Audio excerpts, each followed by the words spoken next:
美债违约之际，中国雪中送炭，美国却上演农夫与蛇，这下对话窗口可以彻底关闭了。各位好，欢迎来到新乐锐评。相信大家都知道，美国目前正在面临着巨大的债务压力，他们的债务甚至已经到了违约的边缘。尽管美国政府也采取了多种措施来缓解债务压力，但都是于事无补。美国财长耶伦也发出了最后通牒，称财政部的现金储备将在6月前弹尽粮绝。然而出乎意料的是，就在外界都翘首以盼，美国的债务风险步步紧逼，随时都有可能爆雷之际，美国国债的前2大持有国日本和中国却步调一致的在今年3月增持美债。其中，中国增持美国国债205亿美元，远超日本的59亿，告别了自去年7月份以来的7连抛。此前，耶伦多次向中方喊话，希望中国能够增持美债。现在看来，他算是如愿以偿了。但是，这个消息一经传出，中国网友就不淡定了。有不少网友表示非常疑惑。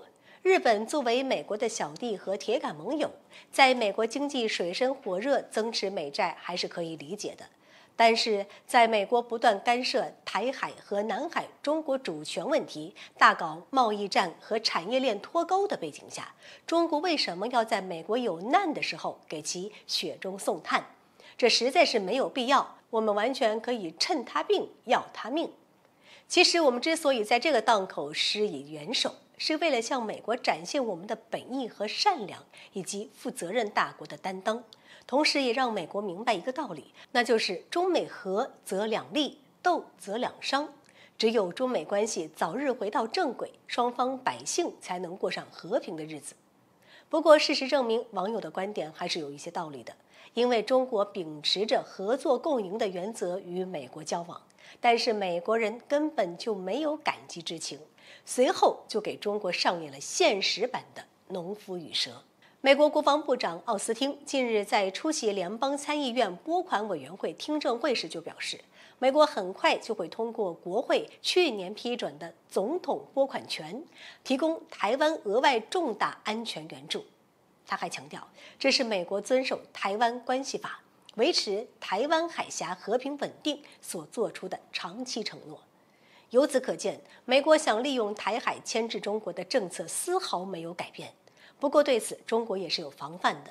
要知道，虽然美国确实得到了中国的帮助，但是并没有因此度过经济危机。毕竟，中国增持的那200亿对于美国的31.4万亿国债来说，只能说是毛毛雨，杯水车薪都谈不上。所以，如果美国还有求于中国的话，就不要再搞这种当面一套背后一套的把戏了。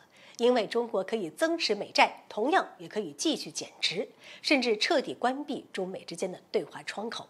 真到那时，美国就会追悔莫及。好了，本期节目就到这里，欢迎各位点赞转发，留下您的精彩评论。